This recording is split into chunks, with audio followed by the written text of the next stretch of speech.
Co-author of the new official Cambridge IELTS Mindset for IELTS course. Greg is an experienced teacher and teacher trainer. He's a trained IELTS examiner in both writing and speaking. And Greg is currently working at an international college in Cambridge where he teaches IELTS and EAP classes. He has extensive experience of working with students whose ambition is to enter a UK or English-speaking university. So, over to you, Greg. Thank you, Jessica. I suppose I'm about to say hello. I was going to say good morning to everybody, but obviously from everybody around the world, it certainly isn't morning for a lot of you. It is here in Cambridge.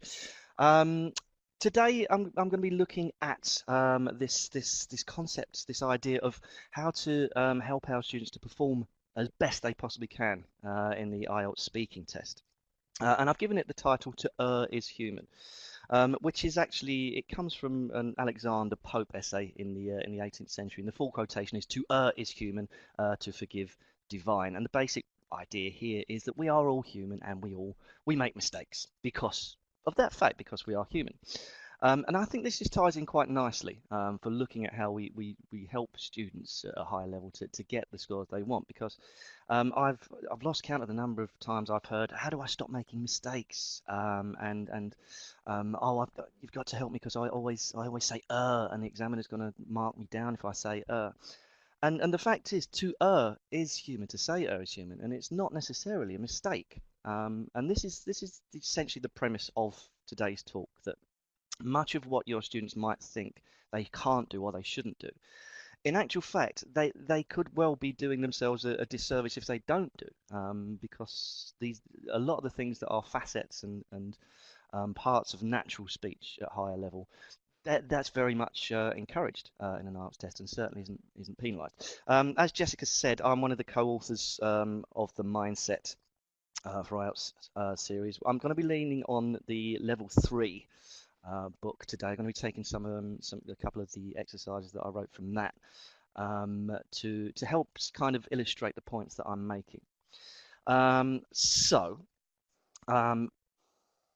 would like you to, first of all, I know this is a webinar, this is about speaking skills, but I want us first of all just to take a step back, and I want you to imagine yourself in your classroom, in your IELTS classroom, and I want you to complete this sentence for me. Now imagine that you have a student who comes up to you and says, "Teacher, I need to improve my So in your experience, what is the most common way that students tend to finish this sentence in your IELTS classroom?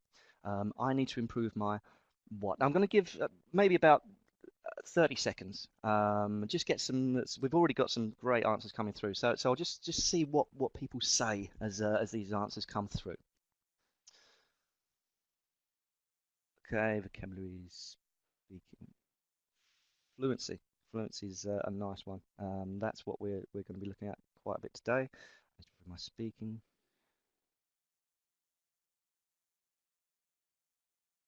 Confidence. Confidence is interesting.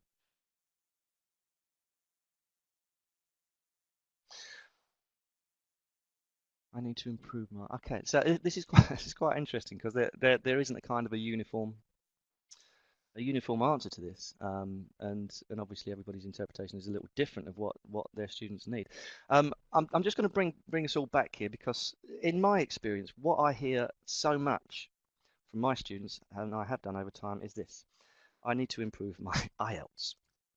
And it's this idea that there is IELTS as a completely separate language almost from English, and it's kind of this, well, tell me what to do, tell me what to say, and tell me what to write. I'll do it in the exam, and then I'll get a good score.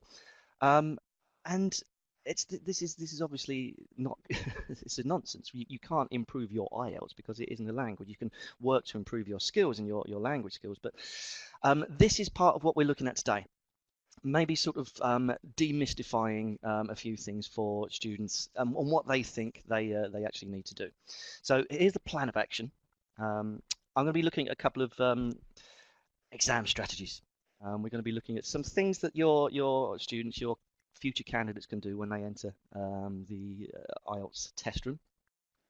We're going to be looking at how you actually teach them, how you support them to get there, and how you get them to understand how they can actually do that. And obviously, as I say, I'm going to be leaning on mindset examples to help this.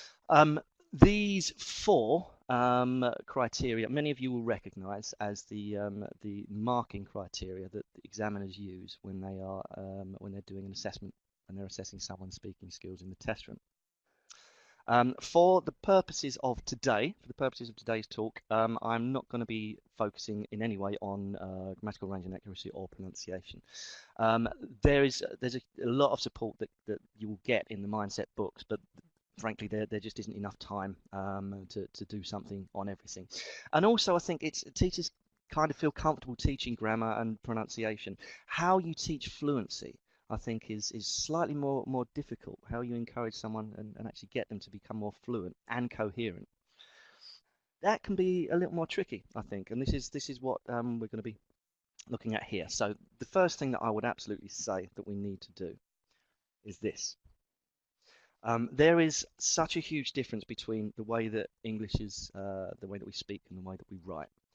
And everybody sort of will say, yeah, I know there's a difference, but what is that difference? And how do you understand what the difference is and use that to your to your benefit? And you as a teacher can help your students to do this. And one of the ways that you can do this is help them to understand what the examiner is actually listening out for and what the examiner is willing just to let go. And as I said at the beginning, some students think, oh, that's a mistake. Not necessarily the case. Now, here's the important thing. You don't need to be an examiner. You don't need to have examiner training to know and to get an idea of what the examiner will be looking out for. My suggestion to you is use yourself as your own corpus. Think about the way that you communicate, whether that's even in your first language or in English.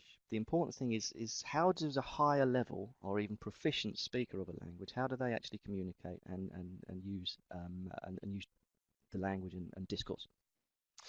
Okay, so here's the first example. This is a question that I've taken from Mindset Level 3. You can probably pick up the fact that this is a question that would be suited to an IELTS Speaking Part 3. It kind of widens the net a little bit. It's kind of an abstract thing. It asks for consideration of an issue. Now, this is something I have done with my students quite a fair bit. I give them this question, and then I say, I'm going to put two answers on the board. Okay, so there are two candidates who are giving an answers, or the start of their answers here. And I want you to think about which one for you would gain the most credit. Which one for you it seems to be the more capable candidate. Okay, which one is the more proficient speaker? So let's hand it over to you again. I'm going to, again, only about 30 seconds. Do you think that it is the more adept speaker is this one, A? And if you think it's A, type A into the chat box. And if you think it's B, type B into the chat box. Which one is liable to sort of impress the examiner more?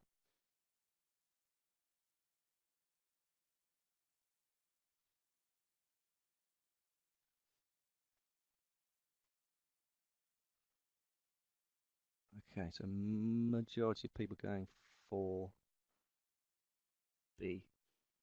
I think some people are saying A. Yuli here said A, more natural.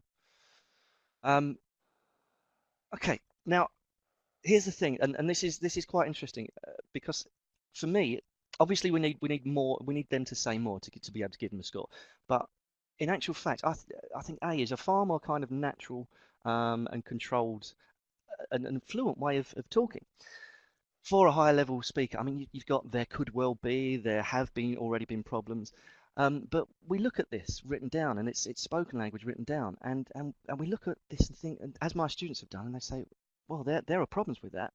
First of all, look, you can't say in an IELTS test. Well, you really can. It's just it's almost a punctuation mark in speaking. And they look at this and they say, oh, in the news, that's repetition. And it's kind of like we brainwash them sometimes when we're coaching them through writing. Oh, you can't use substitution, use reference, don't repeat yourself. And that filters into this. And in is not repetition. It's just a false start. It's just someone kind of in the news. And B, I remember this. A student answered the question with this, and it was almost as if he had reached into his memory banks and dragged out a kind of a typical task two writing answer and said it to me. And it sounded so unnatural. And in actual fact, he got to the word dangerous and stopped because he couldn't continue. He had nowhere to go. Um, and also with A, students look at this and think, well, the person here, person A says well, and I mean, and that's not going to get you a high score. And I genuinely believe, well, why not? Why wouldn't it get you a high score? I mean, I have very rarely heard lower level speakers using I mean. It doesn't tend to happen. It's only when you get to someone who's more fluent and more proficient in the language that they say things like I mean and well, nothing wrong with well either. And the thing is, and this is what we can connect them all, that magical IELTS writing word nowadays, they understand what that is. But in actual fact, I mean and well, in terms of speaking, are the same thing. They fulfill the same function, and it is this. They are all discourse markers. Well, I mean, discourse markers. Nowadays, discourse markers. Connectors, adverbial conjunctions, whatever you want to call them. I don't want to get too sort of linguistic terminology about it. Your students will probably refer to them as linking words or linking phrases. They already know the concept of linking words and linking phrases and what they are there for. So my contention is, well, let's use that. Let's use their prior knowledge of what they've actually got and work with that.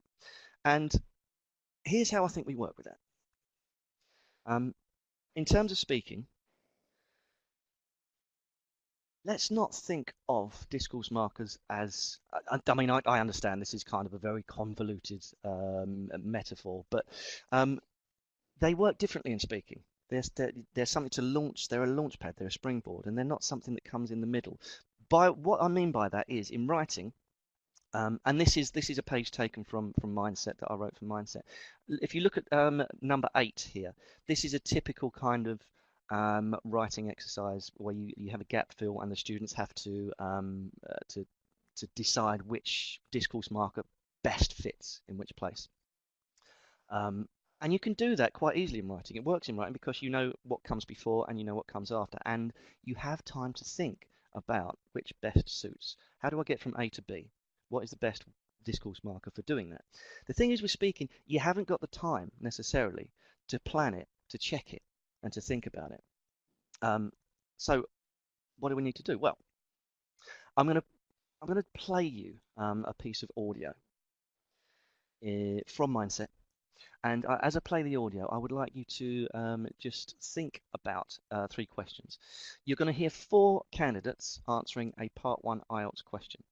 Okay, and as you listen, I want you to think about what is the same for each answer, what is different, and how does the speaker make that difference? Okay, so we'll just listen to this now. How do you like to relax? If I had to choose, I'd say that I most like to sink into the sofa, put my feet up, and lose myself in a good movie. The thing is, I've got a lot of pressure on at the moment, as I'm in my final year of study, so I really need time to switch off. Watching a film helps me to forget that pressure for a while. How do you like to relax? If I had to choose, I'd say that I most like to sink into the sofa, put my feet up, and lose myself in a good movie. On top of that, in an ideal world, if I wanted to relax completely, I'd switch my phone off, settle down, and have something delicious to eat, say a pizza or popcorn. That way, I can really start to unwind. How do you like to relax? If I had to choose, I'd say that I most like to sink into the sofa, put my feet up, and lose myself in a good movie. In particular, films directed by Ang Lee, whose work I've always admired. So, if I could relax in any way I could choose, it would be watching something of his, I'd say. How do you like to relax? If I had to choose, I'd say that I most like to sink into the sofa, put my feet up and lose myself in a good movie. That said, I can only do that at weekends, currently. I've got far too much study to do during the week, so I tend to leave the films for the weekend as a reward for finishing everything on time.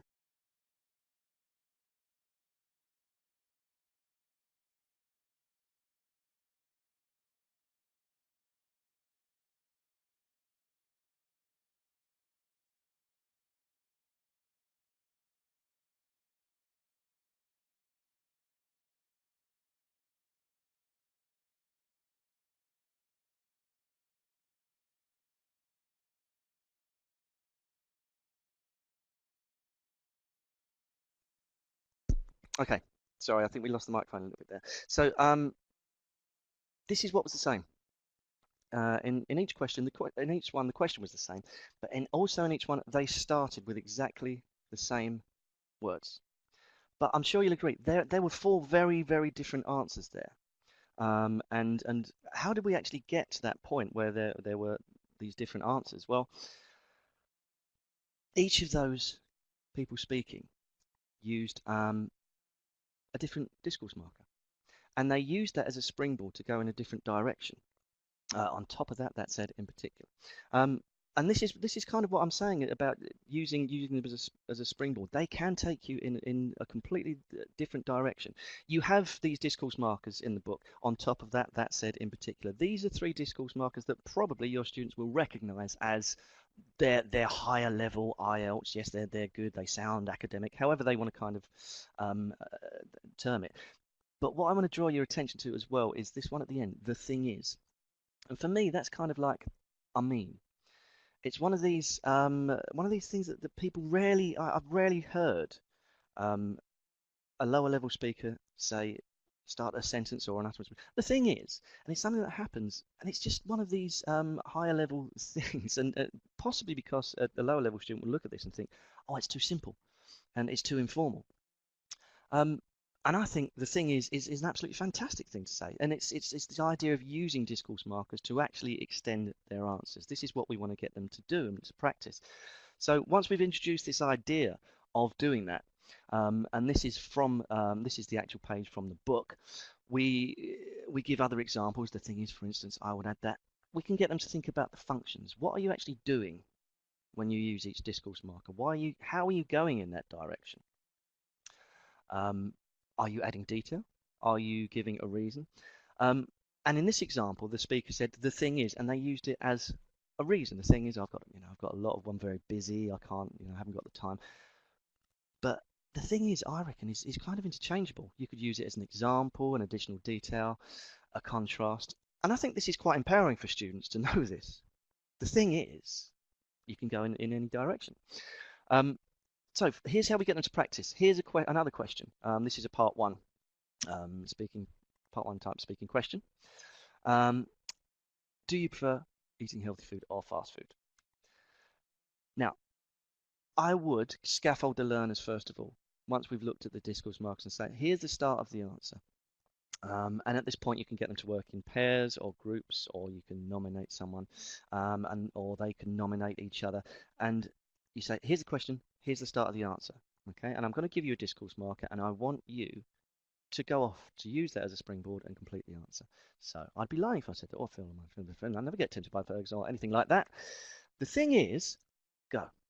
And then it's down to the student to kind of use the discourse marker, use the thing is, and then off you go in a different direction, or the particular direction. And then I would give them, at this stage, I would give them, here we go, here's how I might finish the answer. I just find fast food so much more enjoyable, etc. But I think if we could push it a bit further there, and just get them to feel okay about doing these things that they think are not going to impress the examiner.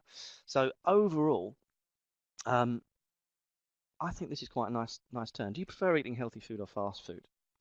So, I mean, I'd be lying if I said that I fill all my meals with fruit and vegetables. I don't know. The thing is, I just find fast food so much more enjoyable. And suddenly we've got this natural sounding answer that's you kind of, they're not necessarily going to think I can do that, and they're not necessarily going to be able to produce. So this is basic premise there, to just get them to think about that, and then this in the book gets them to reflect on what's going on, which ones are you confident, which ones can you use, encourage them to start thinking about the ones they're less confident about, and what is the function, what are you doing when you say this, and can you develop an answer from that point. Okay, so that's looking at kind of a part one, something about part one there. We're now going to move on to start looking at part two. And again, we have another couple of images and another vaguely convoluted metaphor. And this is a piece of advice for part two. Jump around a bit. Don't be afraid to do that. Pull another one out of the hat. At the moment, I suppose that seems a little bit obtuse, a little bit weird, but it all becomes clear when I explain. Because we are going to talk about this 2-minute long turn. This generally for me, I tend to find is the part that students get most worried about, and they say, oh, how can I keep talking for 2 minutes? How do I do this? How do I learn how to stop my answer exactly on 2 minutes? You know, and it's ridiculous. Incidentally, it is absolutely possible to do that. I got to a point a couple of years ago after I was immersed in IELTS teaching and writing and training that I could actually do. You could give me any IELTS Part 2 speaking task and I could finish exactly on 2 minutes. It was really weird. It's like a party piece. And I actually said to my wife before we went out to a party on a Saturday night, maybe I should take along some IELTS Part 2 cards. Like, you know, some parties have magicians. I'll be the IELTS man. And thankfully she did stop me. But anyway, this is what I thought when I thought about the 2-minute Part 2. It all boils down to, it essentially boils down to this. What are you asking? What is the examiner asking the students to do, the candidates to do? Well, typically it's kind of, just tell me a story about something. Tell me about a time this happened. What about habitual behaviour? Tell me a restaurant you often go to. Talk about a restaurant you go to quite a bit. Tell me about someone you admire. Tell me about someone in your family. Tell me about something that happened and how you reacted to it, or tell me about a course that you went on once that you found extremely helpful. And when you boil things down to this, when you get to this point, you realise it's not anything unnatural that we're asking anybody to do in a 2-minute turn. This is stuff that you kind of do anyway in your first language, your second language, whatever it is. People tell each other stories and they talk about people they know and what they like doing. But the one thing that doesn't happen, nobody tells a story in complete chronological order and sticks to the facts that exactly happen. No, we don't do that. We don't communicate in that way. So my theory here is why not get our students to understand that, to get them to relax a little bit more into it and tell a story or talk about a person in the way that they would do it outside of the test room. Because, as I say, we don't talk about things in order. Students get fixated by the task card in front of them and the prompt on there. We digress. We go off topic. We come backwards and forwards, and you know, we repeat ourselves. And there's a wonderful word. Again, it's a connector. A wonderful word that we use in English. And it's this word, anyway. And it's a beautiful word because it means, sorry, I was just talking about that. Let me get back to what I was saying. And I actually did it a moment ago. When I started talking about doing IELTS Task 2s and how I could do it in 2 minutes, and then I went to the party. And I said, anyway. And I took us back to what we were actually talking about. It was just a little digression. And hopefully there weren't too many of you that were sitting there going, stop telling me about your party, talk about IELTS. And this is the thing, it's just what we do. It is exactly what we do. So we've got, if you can encourage students to say, anyway, to go off a little bit, digress, and then say, anyway, what was I talking about? Where was I? That's another one. A lot of people do that. Where was I? Oh, I forgot to say. You know, there's this thing that some students have as they work their way down the prompts that the sort of, they have to do these things in order. Well, you don't. You're telling me about your grandfather, and it's quite natural to say, oh, I forgot to tell you about something he also did in 1950. So this frees people up a little bit. How do we get them to practice? Well, it is absolutely possible to get them to practice, and I would suggest this is a good way of doing it. Get them to practice a little bit of digression. Obviously, don't go completely off topic for ages and ages, but little bits of digression, I think, make your turn as a candidate sound more natural. And there are loads and loads of videos on the internet that you can access. There are actually, with Mindset, you do get a series of authentic type speaking tests that you can work with.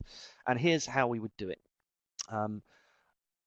This is the question that you're going to see a short video, and this is a question. Describe the artist or an artist or entertainer you admire.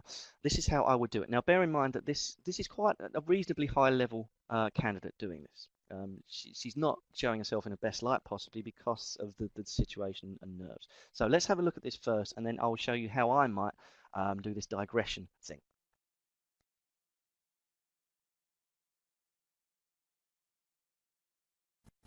The artist that I admire the most is Adele. She's a really popular singer nowadays. She became successful with her songs. Most of her songs are from her life experiences. And that's what I really, really like about it, because I mean, I love the sort of the personal element to it. If ever I read a book, I tend to kind of, I don't like factual books. I like things that really kind of get me into the emotions of somebody. Anyway.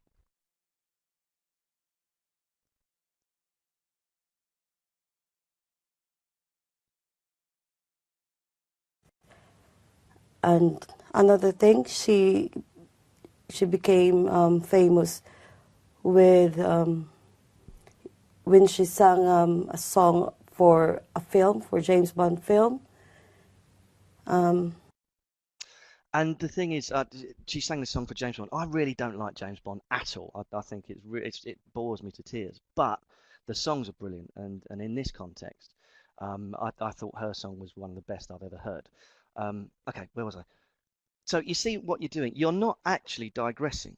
You're just giving a bit of extra information. And if you try and force your students to stick too closely to what exactly is on that card, then you're going to put them in a box. So allowing them to do these small, it's not a massive digression. It's maybe, we could term it a small aside. And it will, I can guarantee you, it gives them a little bit of freedom to relax. Now, here's something as well that will give them more confidence and will help them to get to the end of their turn. I'm going to play you the end of this this lady speaking here. She does something very, very interesting. Okay, and I'm just going to play this through. Look at what she does to help herself finish and to get a good score. She's very open to people. She's very open with what she's experiencing. So I think that's the best thing about her. And another one is I'm liking at the moment is Ed Sheeran. His music has been a big part of my life since I've been here in the UK. One of his songs. Thank you. Okay, so you noticed there that the examiner said thank you. Now I can guarantee you that she didn't say stop her because she was started talking about Ed Sheeran. It wasn't a case of okay, thank you, stop. Why are you talking about Ed Sheeran? I thought you were talking about Adele. And this is the thing, because students can get really, really stressed about the fact that what if I run out of things to say? Well, there is an answer to that, and if you run out of things to say, then you can just, why don't you choose something else? Why don't you choose another artist? Because it's better to just choose another one that is on the task card you're given, rather than just stopping. So if you run out of things to say about this artist, then choose another one. If you notice, she suddenly at the end, when she started talking about Ed Sheeran, she got a lot better. Her fluency improved, the language she was using, she got more confidence. And that's absolutely acceptable to do. She could have increased her score even further by just saying to the examiner, I've run out of things to say about this, so I'm going to talk about another artist. Because this is basically saying to the examiner, I am not searching for language. I am not looking for vocabulary. This is a case of running out of ideas. And what you're also showing the examiner here by saying this is, I'm managing this conversation completely. I'm in charge of. I'm completely fluent. It's completely coherent.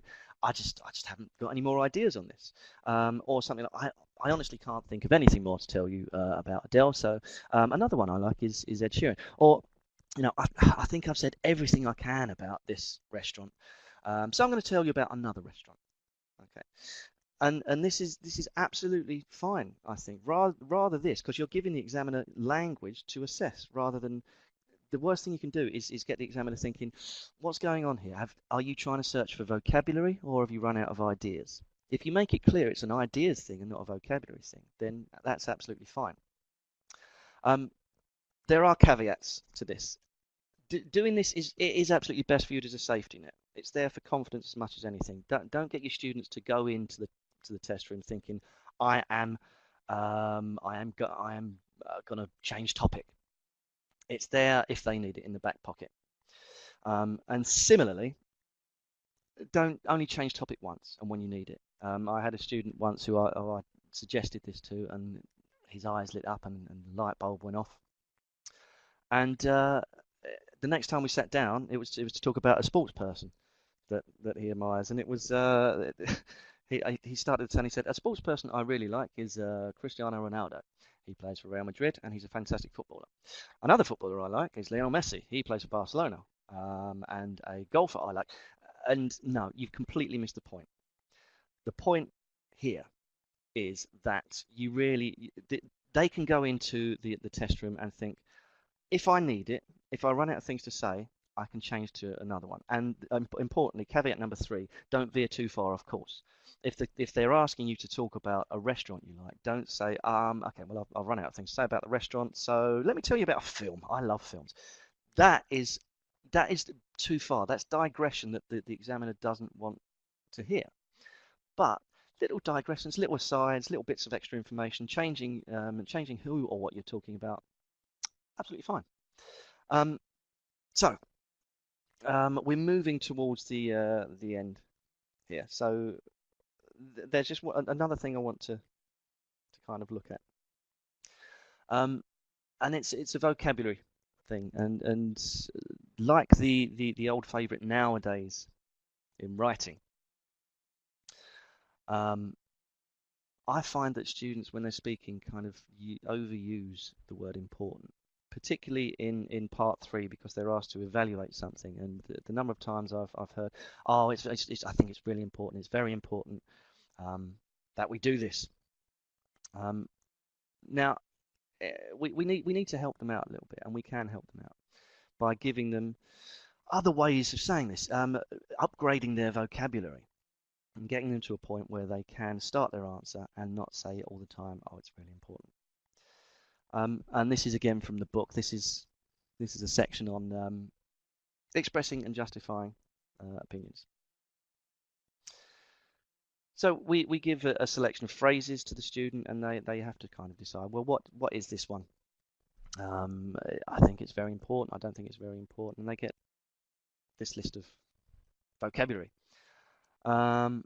So just to open this up to the floor one final time, which numbers do you think, very quickly, are I think it's very important? We're going to have a little competition. See who can get the numbers that are I think it's very important into the chat box. Which ones are it's very important? Let's see who can get there first.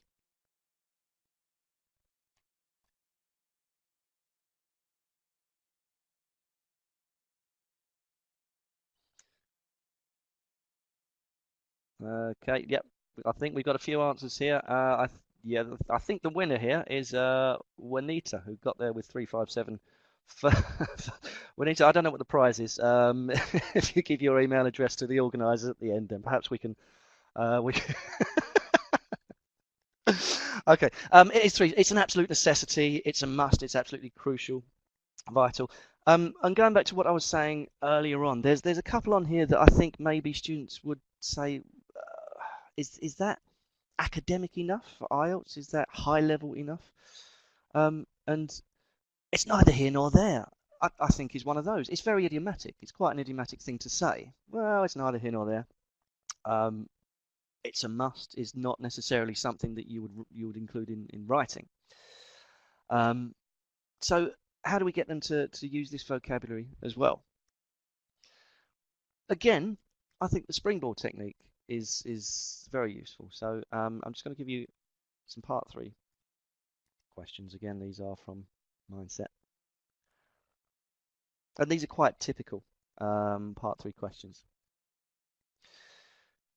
So once we've got the vocabulary, you can choose to pre-teach it, or you can choose to kind of feed it into them as they're doing a communicative activity. But again, get them to practice. How important is it to stay out of debt? For me, it's a must. Right, continue the sentence. And certainly for higher levels, if you just kind of push them to be more spontaneous, and to be more creative and to be more fluent, then it helps. For me, it's a must, blah, blah, blah, blah, blah, blah. For an increasing number of people these days, it's not a matter of life or death. Again, not a matter of life or death is an idiomatic phrase, perfectly acceptable in the speaking test. You wouldn't put it in writing, but I think it's a great little phrase. And again, if you use these as the starting point, and they can write their own, and the end target is that they're not that they're able to use all of them, but they're able to use some of them confidently, and they can avoid saying, it's very important, or it's really, really important to me. Personally, I don't think it really matters. Now, when I wrote this, these were things that I sort of looked at myself and thought, what would I say? But you as teachers, you do that as well.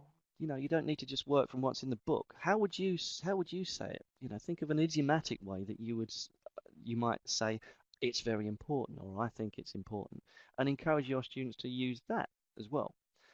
As I say, you are your own phenomenal corpus of a higher level language, and you can give that freely to them, because this is ultimately the thing. It's about input. We give them the language, we can scaffold them, we help them to get there and understand how to use it. They practice, but they have to practice most of all. It's all about use, and this is just a very simple English language teaching principle.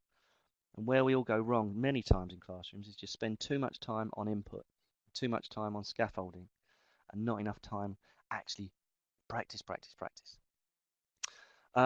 So to finish off, I'm just going to give you an idea that I use in the classroom that I find works. I call it bingo, and I don't know why I call it bingo, because it's nothing.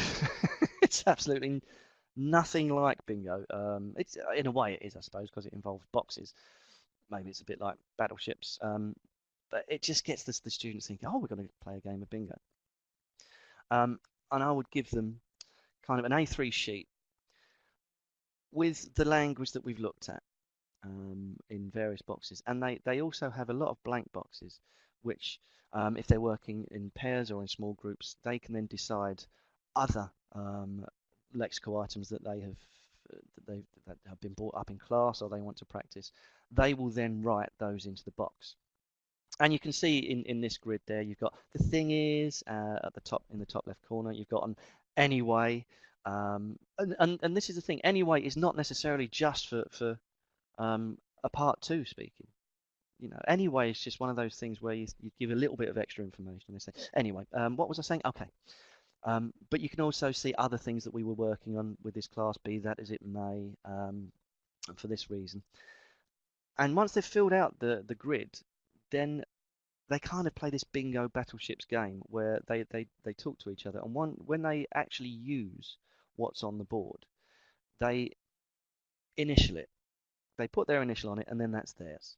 You know, they have won that box, and nobody else is allowed to use it. You can see in this box, we were looking also at binomials first and foremost, give and take, ups and downs, and also idioms with the word line. And this is the idea that it's a slight element of competition, that they have a discussion, you give them some questions from the IELTS, from an IELTS situation, and they discuss them. Once they've used that particular box, they put their initial in and it's theirs. They win that. You can see, if you look in the third column, 3 up from the bottom, Anna and Gabriel have kind of misunderstood the point of this game. They've both claimed having said that, and you let it go, because it's not all about who wins. It's about the practice. And if they need to check with you that it's being used properly, then they can. But you're then giving them the opportunity to sort of use this in class. This is I mean, this is just a scan of a board that I just did in class. It doesn't have to be this. You create your own, and it comes up from the work you do with your students in class. But it's actually quite a nice way of doing it, and they do get to practice these things, and hopefully by the time they get into the classroom, then the exam room, then they're able to use them a bit more confidently. Because that's ultimately the thing that someone said at the beginning. I need to improve my confidence, and a lot of this is about confidence, I think. And you get confident in a language by knowing how to use certain things. We can give them confidence by saying, look, it's okay. You can say you don't have to try and sound like an academic. You're not going for an interview at a university. You're not trying to speak as if you're writing. You don't have to stare at a part 2 task card and stick rigidly to what's being said. Let's just try and be a little bit more kind of think about how we communicate when we're doing these things that the IELTS test asks us to do. And I think hopefully at the end of that they'll be able to go into it with more confidence. There are more videos online that you can go to if you want a little more help with the IELTS teaching. And now, are there any questions? Thanks, Greg. That was a really, really interesting session. So we've now got about 10 minutes for questions and answers. So there have been a few that have come up through the session. And now's your chance. If you've got any questions, type them in the chat box and hopefully we'll have time to answer them. So Greg, thanks a lot. Something that came up earlier on in the session when we were talking about the discourse markers, Ruth C2 says, how can we avoid pigeonholing students into using discourse markers for the sake of it? So, for example, how do we let meaning drive the discourse marker and not the other way around? And Erica responded to that question, saying that she'd use the card activity game, similar to the one that you've just shown us. But how do we encourage the meaning to drive the discourse markers? Well, I think that's the point. It takes time to get there. I mean, you're not going to get there immediately, and it's kind of basing what you do on the fact that students know what linking words are and what their purpose is, but it's getting them to kind of have in their head where they want to go with a particular sentence that they're saying, a particular utterance, and there's this balance of choosing a discourse marker that is appropriate for it. I think it's good practice and it gets the idea of what a discourse marker is and how it can lead in a certain direction if you do get them to practice having no idea what they're going to say next. And the more you do that, the more they understand, okay, if I use the thing is, I can go anywhere with it. If I use having said that, I've got to think about what I've just said and think about a contradictory point. And it's this notion of building the awareness of what function is, not just saying a discourse marker for the sake of it, but if I say this, where do I want to go with it?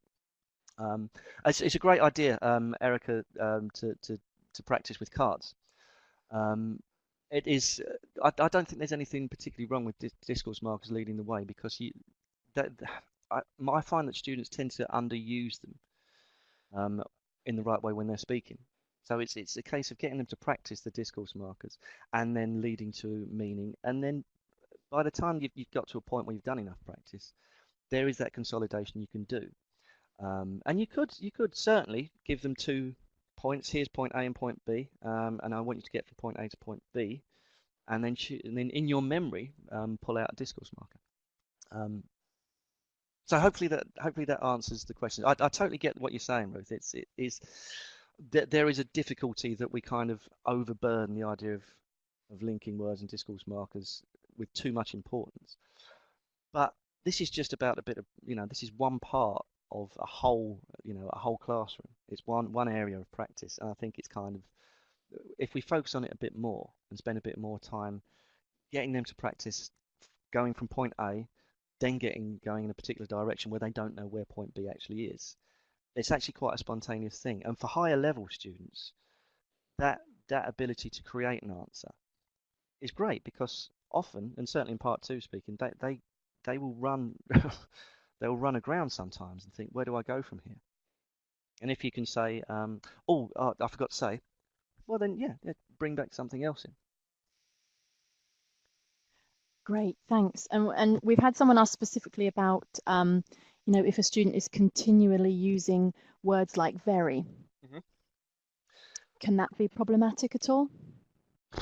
I mean, it all depends on continually. I mean, if you continually say then that's a problem.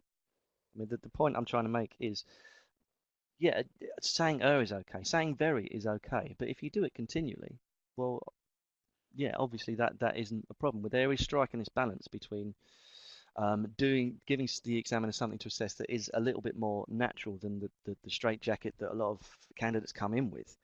But if every kind of adverb you use is very or not very, it's perfectly acceptable when you're talking with your friends. But it's this balance between, yes, you have to impress the examiner, you have to show your vocabulary, but let's be a little bit more, let your students be a little bit more relaxed about certain things. Yeah, of course you can say very, but the vocabulary that we looked at before, for it's very important. If you say it's very important, of course that's fine. But my point there was that to begin every part three answer with, it's very important. It's not very important. Well, that's not showing off the best, really. I think. Any other questions? Right. We've had Ruth has come back here. Let's see what she's written. I used to teach quite a number of PRC students, and I had students who would memorize phrases and idioms, but they didn't sound natural. I'm still trying to navigate around this issue, but so far it seems like the eager thinkers are more likely to naturally use discourse markers to buy time in order to express themselves. Yeah, yeah, I know. I've taught many PRC students, and I've taught students from all over the world, and yeah, there is this element of some people will feel more confident doing it than others. We're sort of in an area now of kind of language learning aptitude or motivation or willingness, which is not something I really wanted to bring into the question. Of course, this is, we increasingly have classrooms now of mixed ability and mixed motivation and mixed, not everybody is quite as adept at learning the language as the next person. But it doesn't mean we can't try and get them to practice. Some of this is maybe the case of classroom management and grouping students who are, less able to use them. And the ones that are more able to use them, yeah, let them get on with it and give them the game to play with the bingo board or with the discourse marker cards or anything like that. And you work with the slightly less confident or slightly less willing students to at least bring one or two more things into their communicative locker. But yeah, it's a problem. It can be that this isn't the sort of panacea for everybody. I have found it works for a lot of my students. Some it doesn't work for because not everything works for all students. But yeah, it's a very good point. Thanks, Greg. And we've had a couple more comments, particularly about how to improve speed and also creating cohesion. You got any advice for that?